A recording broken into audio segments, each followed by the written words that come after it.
Oh, hey, I'm a little bit early this time. That's good, eh? This kind of looks weird, eh? I'll explain why I have a heart here, aside from holding this keyboard.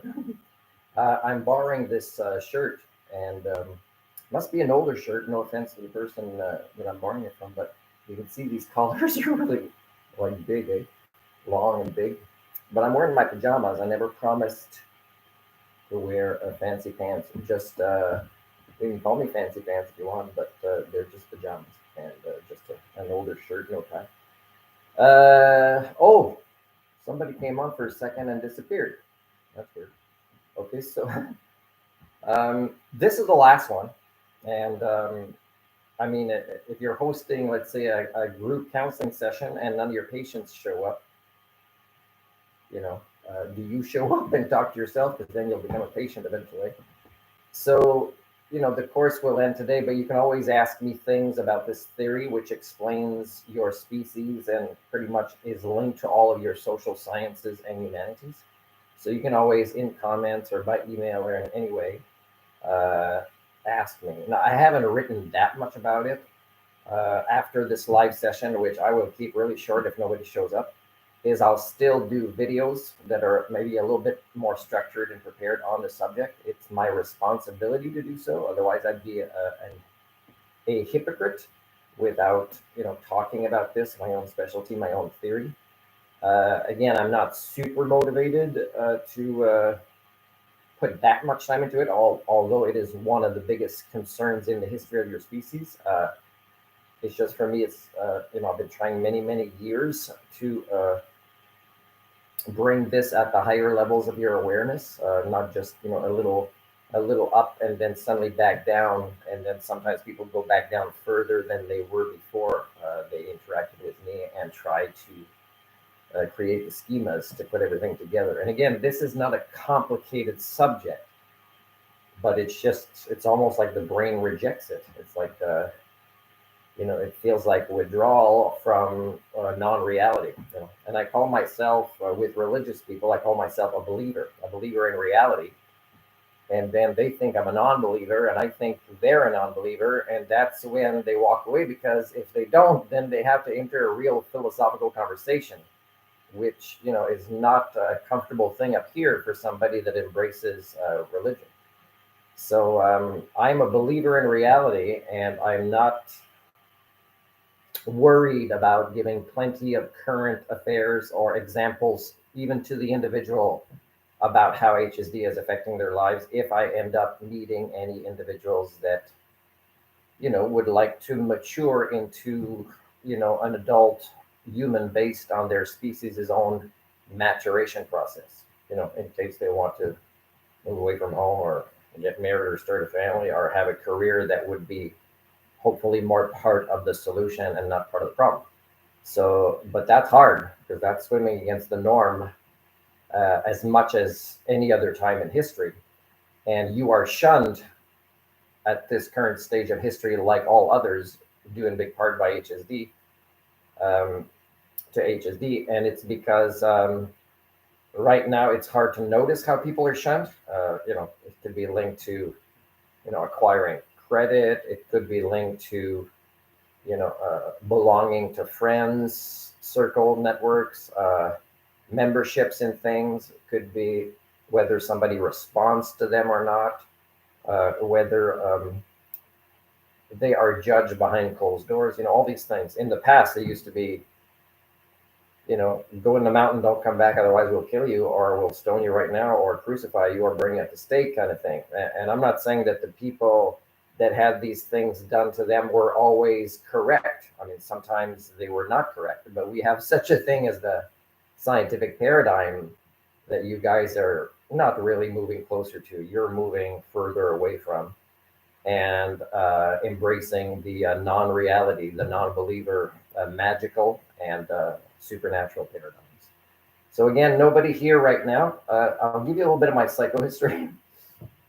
Yesterday, I woke up from a dream, and I was aware I was dreaming, so I kind of guided it a bit to get the answers I wanted, the outcome I wanted. But also, when I woke up, I kind of continued it, and it had a lot to do with deciding to choose as a theme love in my life again this year. So it will have to be, I mean, it's unlikely I'll find that elusive Homo sapien. Well, I do, the way I make love right now, it's with an Homo sapien. I'm single.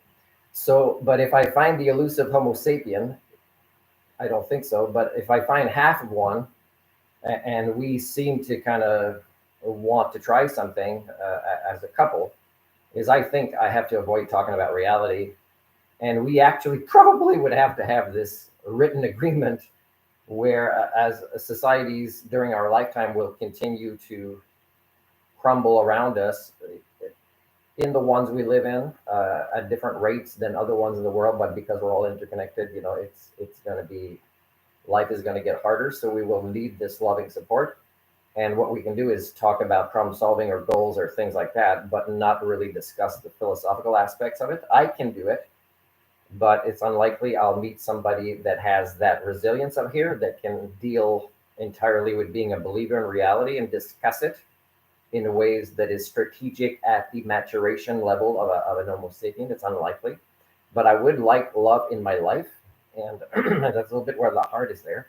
And it's a little bit because I'm making a promise to you guys right now. If some of you are still, if I look at my analytics, it's a lot more my songs that are being watched. Of course, I share them more, but even the songs that are viewed many, many times, if you look at the analytics, most of you, even the ones that might say they liked it, I mean, you often won't even get to the end of the video. So anyways, the next half dozen songs, and I'll start one today because I already exercised outside. I'm going to start singing soon again. I missed that. They're going to be about the theme of love, but not negative, like a breakup or things like that. Used to be in the past that a lot of my past relationships, the breakups had some sort of link to a sad love song to them.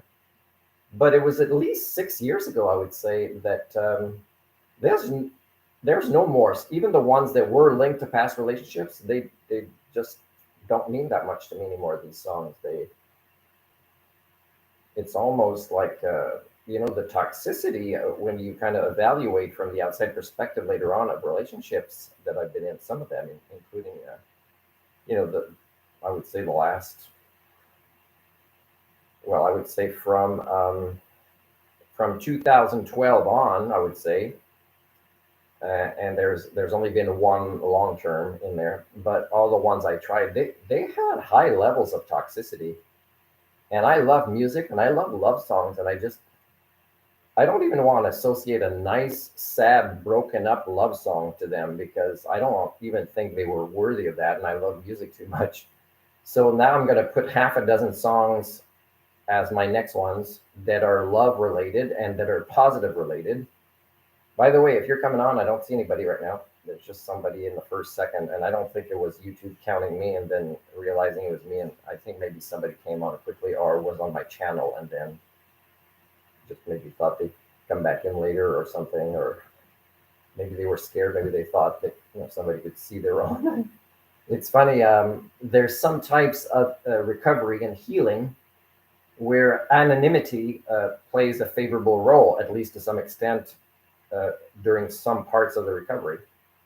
And here you can apply this logic as well, but I mean, it doesn't serve you because of this type of recovery must be, you can't just never tell people you suffered from HsD and then cure yourselves anonymously. It doesn't work like that because it's related to your cultures. It's a cultural disease. Unless you go live on an island, then you probably don't even need recovery except for just realizing yourself.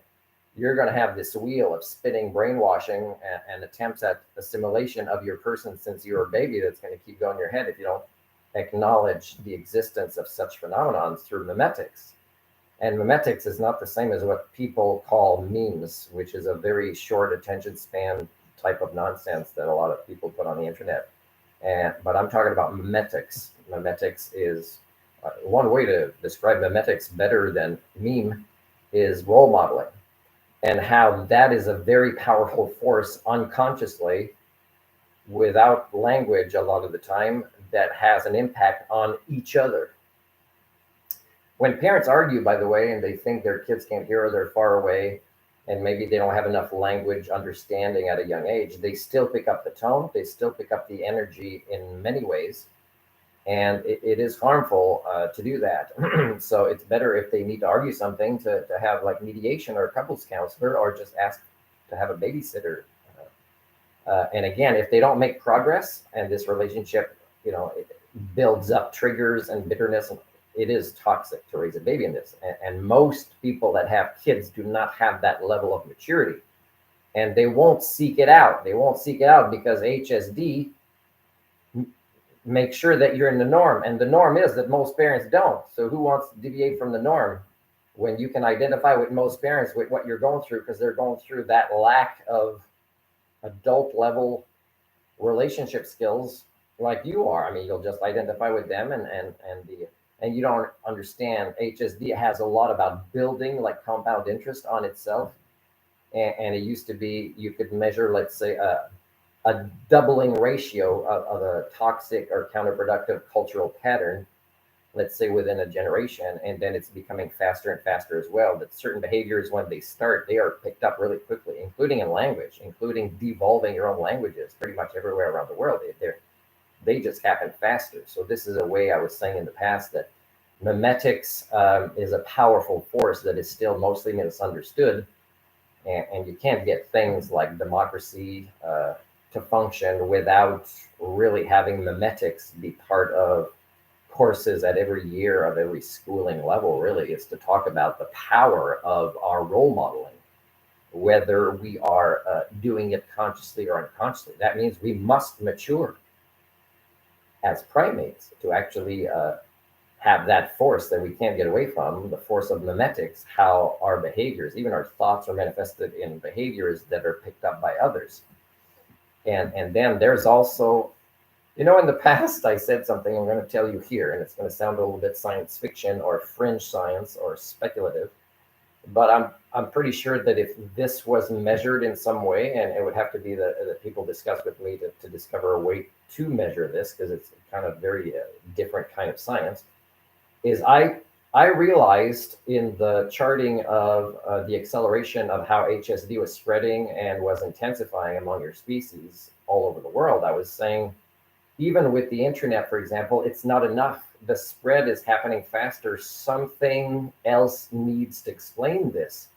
There's a gap. It's not really mathematics, but there's a gap in the, let's say, mathematics of the explanation of the numbers, let's say in percentages of how fast it's spreading, and the intensity of the behaviors that can be observed.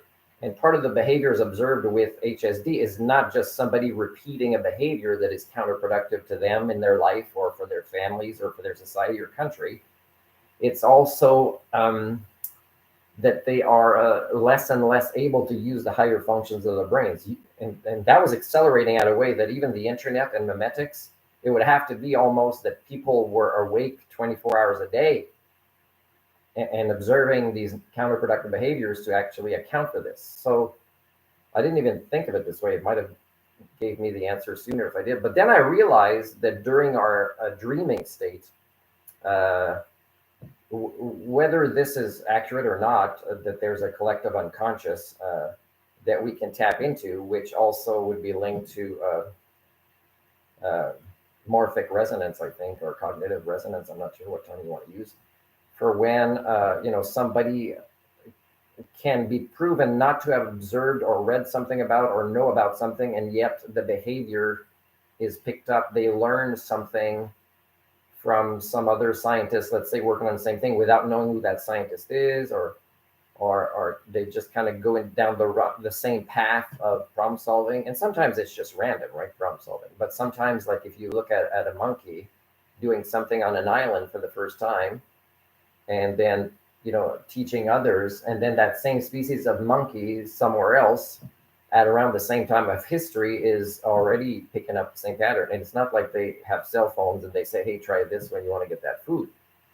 So during the night when we sleep, whether we are connected to a collective unconscious or not, there's still an acceleration of HSD in the way that we process the events of the day into our long-term memories, our schemas, and all sorts of things that you may or may not understand, that may or may not be true about how our brains work in association with REM, right?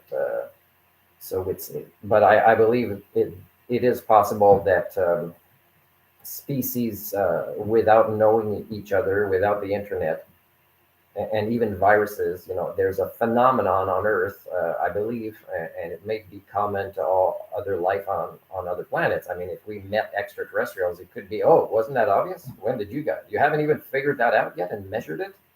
You haven't even been able to take advantage of this when you realize this behavior is important to save ourselves or to solve this problem on a global scale. So now that we know about memetics and how even through and by the way, the internet wouldn't have been needed as much if we had done those kind of sciences. If we hadn't militarized psychology, let's say, or weaponized it, we may have done.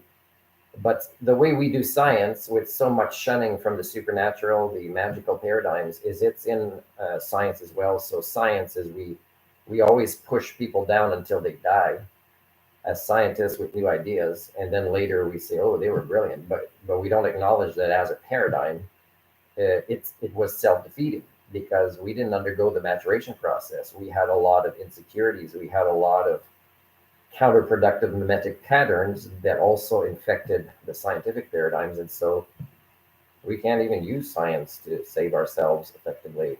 I mean, with opposable thumbs and all the way that technology has been made user friendly to create it, but also to use it in irresponsible ways, whew, there's no way you can save yourselves with science, and that includes the social sciences. But one way that would be a beginning is to acknowledge HSD and say, hi, my name is so and so, I suffer from HSD, and from what I gather, this is how you explain it, this is how you can notice it, and these are the reasons we should be working to mitigate it, because then everything else is possible. Like, it's not even possible, I know, it's not even possible for you guys to develop an ecocentric worldview, which is the only way to save you as a species. And I'm not saying every buddy with the same DNA as me would totally disappear with the crash that's coming, but I believe the system that can't boot us out and can't contact extraterrestrials to come get us and evict us,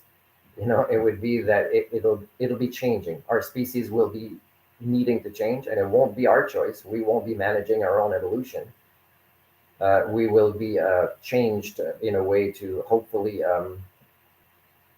return resiliency to the system. So, for example, there might be things happening in our gut where there's changes where we can more efficiently, let's say, process microplastic particles and digest it and get rid of that in the way that we've infected with our irresponsible use of science, the biosphere, in a negative way. So it could be things like this happening. And of course, if this happens, our brains aren't going to get smarter, by the way. Our adult bodies wearing clothes are going to be less evolved, more primitive than monkeys, and meant to be little zombies walking around digesting plastic, for example. And there's also going to be that if the system, this is a little bit science fiction-y, but these are what are more likely scenarios, in my opinion. But again, this is pretty science fiction-y. Maybe today I'm going to finish with telling you a story about an idea of science fiction book that I have. Maybe I'll tell you this. Maybe it's time to finally say this after a few years. So I'll come back to that. But there's other things that our bodies will need to adapt, let's say, to survive radiation more. And the system won't be trying to save us when it does this. It'll be trying to make sure that we don't die before we digest more plastics, for example. Now, this, people are saying Omicron was, the system because we believe in the supernatural saviors like this instead of taking responsibility for actions. Is they believe Omicron was a way to give us natural immunity, when I've been saying for quite a while now that Omicron was a way for the system that we're almost entirely disconnected from it, and yet we still live on this planet. That's kind of weird. It's like a tenant would say would give their landlord a notice that they're going to move out, and then they stop paying at that date and they never move out. They stop investing in the system, and yet they keep taking and they never move out. That's pretty much a way to describe your species. Okay, getting back to how HSD, in my song, I say I kind of don't have any idols anymore, or heroes or role models.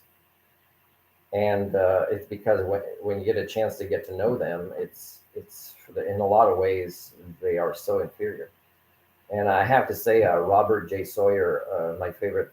It was sad for me when Isaac Asimov died. I really enjoyed his science fiction and other books. But I'm not saying he's a perfect person. In fact, I've told people that if we were neighbors and we enjoyed talking to each other, we'd eventually hate each other's guts, because he had, quite some intense ego or personality disorder issues. And he didn't understand that if you pursue things like personal development, it has to include, maturing yourselves out of these patterns. But Robert J. Sawyer, I accidentally discovered, just maybe by the cover that was chosen when I was walking in the library, the book Calculating God, and I gave him compliments about it, and I read it like 4 times. And it had the idea in there of a godlike entity that is totally different than any religion or anything like that we have now. And you can pick up the patterns of this with how we create gods and what they must be like, because that's the way we want them to be. And it's pretty flawed. But this godlike being in this book, Calculating God, is a much more probable idea for a godlike entity that would have created us and been somewhat still involved in our lives, although not really individually, right? That's pretty weird to think that when you say a prayer, that if there is a creator, that somehow we're their favorite pastime, and that they even would answer individual prayers. That's kind of, that's a form of mental illness. Now, I'm not saying that if there is a creator God, that they wouldn't, play a part in life on this planet in a way to tweak it or fine tune it.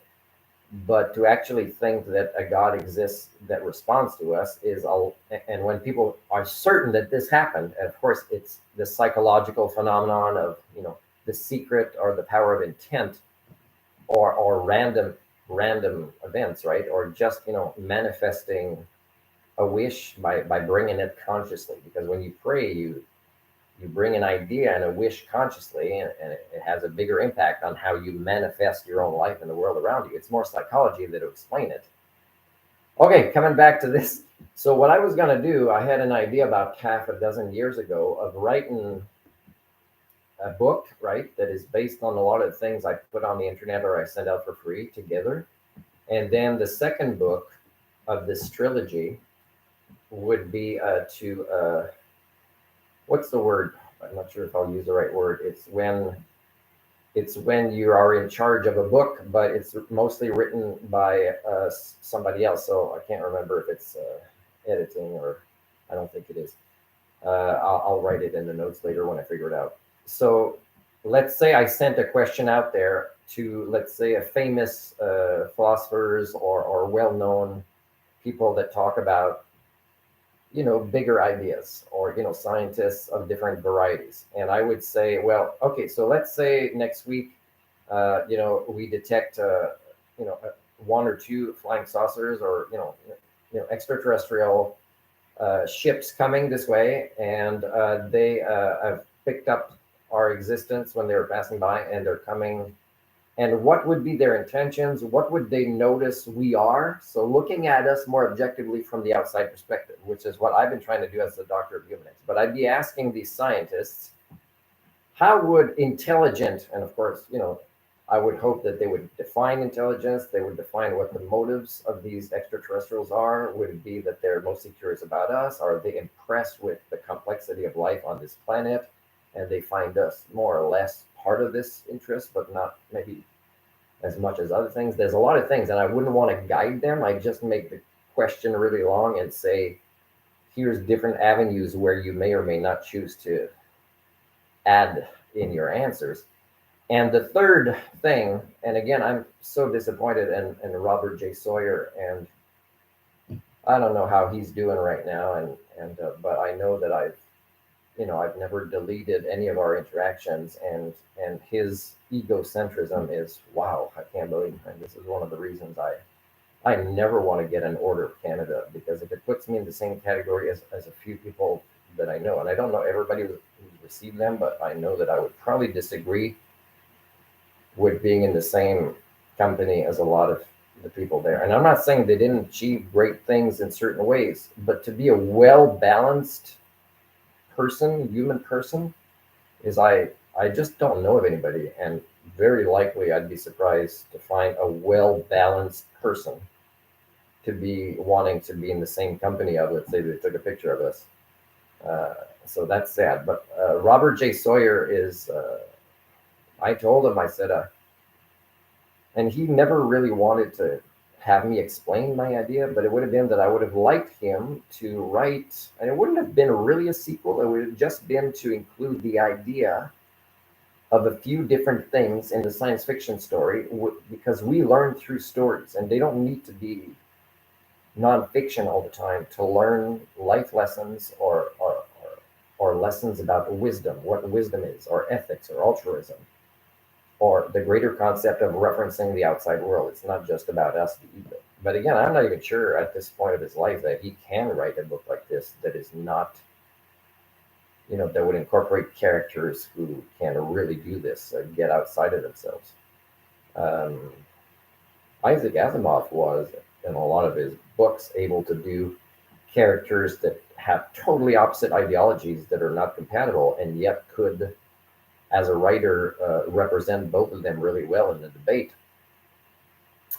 But again, when you become famous, like Isaac Asimov or Robert J. Sawyer, is you go, you have to kind of almost like enter weekly group sessions to fight off the tendency for your psyche to go towards the egocentrism.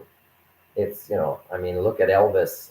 He didn't live very long, and people said that he had a lot of talent that he could have still developed in a lot of ways, but he had an unhealthy lifestyle, and he had unresolved issues, and a lot of it was bad doctors, bad friends. I'm repeating, bad friends. And you can see that, as well as how many of them jump to take advantage of creating this monetary and even supernatural cult of his brand after it. It's still going on today. It's pretty sad. I was telling somebody else, or I said in another video, that some of the songs of Elvis I recorded and will record, is you can't even find a live version that is as good as mine. And yet, if I put that song on a Facebook group that loves Elvis, it's not as bad now because I write notes to kind of guide people not to be jerks like that. But when I didn't before, when I just post a song, it'd be like horrible behavior from these people, as if, no, I only want to hear Elvis, know about Elvis. It's like, does this mean cancel culture? I don't know. I haven't really looked into how people define that, and I'm scared that people probably defined it differently, and they're in a debate about it, and they never realized they define it differently. Still, nobody came on. We're close to 30 minutes. So I'm not going to say, because it is still possible for a different science fiction author, but there was ideas about this trilogy book that would have been, okay, I'm not going to say that part, but it would have been a very interesting scenario related to maybe extraterrestrials coming. And it would have been like no other science fiction story I've ever heard about their response to us and our behaviors on this planet. And it's not as primitive as being at war with us. It would have been more of these philosophical debates that Robert J. Sawyer and Isaac Asimov were very good at. So I'm going to record 6 Elvis songs, no, 6 love songs in the next couple of days that are positive, and maybe 2 or 3 will be from Elvis. And I also wanted to say, the last thing is that these positive love songs are going to be positive in a way that the relationship is still alive and active and appreciated. But I'm sorry, it might still include unhealthy relationships, right, where you can pick up in the language or the lyrics signs of codependence, for example. So, I mean, I might write a note about it, say it's positive, but it's also, you can tell it's not really adults that have undergone the maturation process that are in there. Okay. I haven't done this for a while, so I'm about to finish up. And thank you for not showing up today.